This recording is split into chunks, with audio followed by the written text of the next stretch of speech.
Hello, I'm Dr. Andrew Allen, Assistant Professor of Saxophone at Georgia College, and in this video, I'll be discussing vibrato. What is vibrato? It's simply an undulation in pitch, a little motion above and below the central pitch of a tone. Why would we use it? Well, vibrato can add an extra loveliness to your sound. It can also serve as a very useful expressive tool. You can speed your vibrato up, slow it down, widen it, narrow it, all to serve your musical purposes. It's an additional color in your tonal palette. It's also integral to the saxophone sound.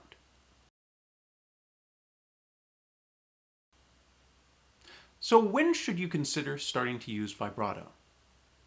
Well, first of all, you need to be comfortable with all of the basics of saxophone performance. You need to be comfortable with sitting or standing with the saxophone. Your embouchure needs to be comfortable. Just a few things to remember about your embouchure. Your top teeth always stay in contact with the top of the mouthpiece. Your corners come in. Your lower lip rests on your lower teeth. And your chin stays down. In fact, your chin should look a lot like it normally does when you're playing saxophone. For instance, here's my chin, and here's what my saxophone embouchure looks like. Notice there are no dimples, I'm not pushing my chin in, and the entire time my teeth stay anchored on top. And all of these things are going to remain the same while you're using vibrato. So if you're not quite comfortable with your embouchure, or if things don't quite, your chin is still bunched, or you're having a hard time keeping your teeth on top, maybe wait just a little while before you start this new process. However, if your embouchure is feeling comfortable, if your airstream is feeling comfortable, and you're getting a nice sound already on saxophone, it may be time to add that next step. So, how do we do vibrato on saxophone? Some of your other instrumental friends may have already started this process, and I offer a word of warning that vibrato is different on many musical instruments. For instance, our flutist friends will use what's called an air pulse vibrato. They'll actually pulse their airstream. Now, it works beautifully on flute and some other woodwinds, but if we did that, the results would be rather unfortunate.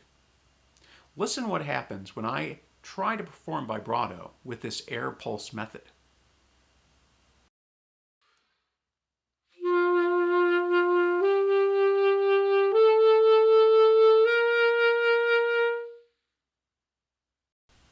Using the air pulse method on saxophone doesn't get a very good product.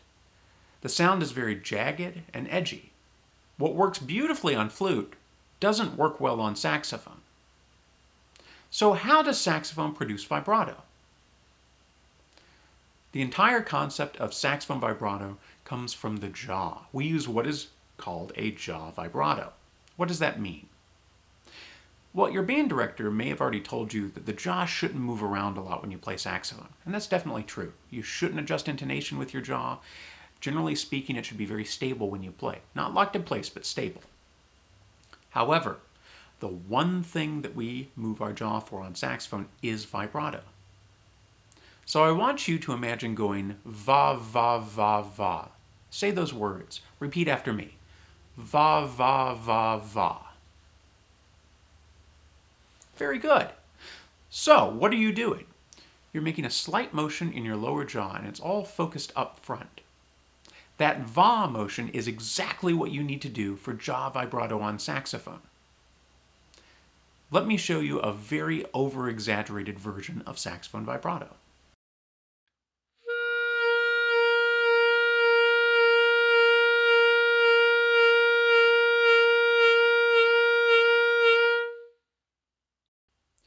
Now again, that was a very over-exaggerated version of saxophone vibrato, but the whole time I was simply thinking va, va, va, making the same motion in my lower jaw that I was making when I was saying the syllable. So how can you go from that very over-exaggerated vibrato to something that's usable in a piece of music?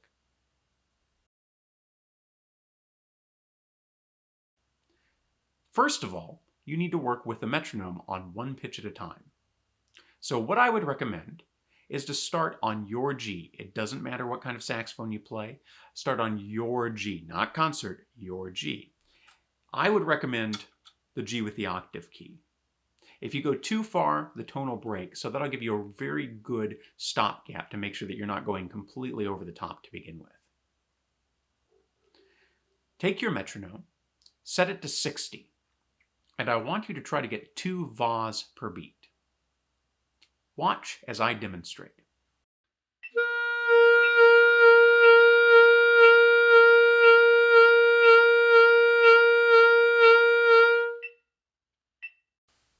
Now you notice my vibrato was very wide, and at least in these initial stages, you want to try to keep it as wide as you can without allowing the tone to break. Once you feel comfortable and consistent with 2 vas per beat, start moving your metronome up. Eventually, you should aim for 2 vas per beat all the way up to 90 beats per minute.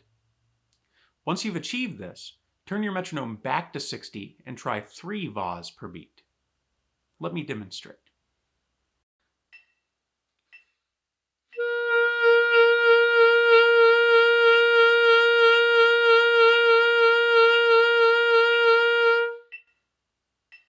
Again, keep the vas as wide as possible. Next, try dialing the metronome all the way up to 90 again with 3 vas per beat. Once you've achieved this, you're getting very close to an adequate goal speed for your vibrato. You'll also notice that gradually your vibrato will narrow. Try to keep it as wide as you can. As you go faster, it will naturally narrow, but you still want some flexibility. You want to be able to make it a little wider, a little narrower as you go along for musical purposes. Finally, set your metronome once again at 60 and see if you can get 4 vas per beat.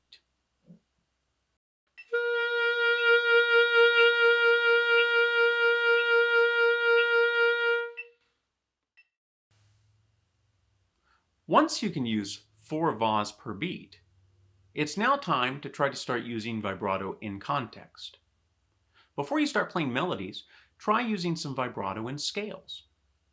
Initially, play 1 note for 4 beats each with 4 vas on a metronome set at 60.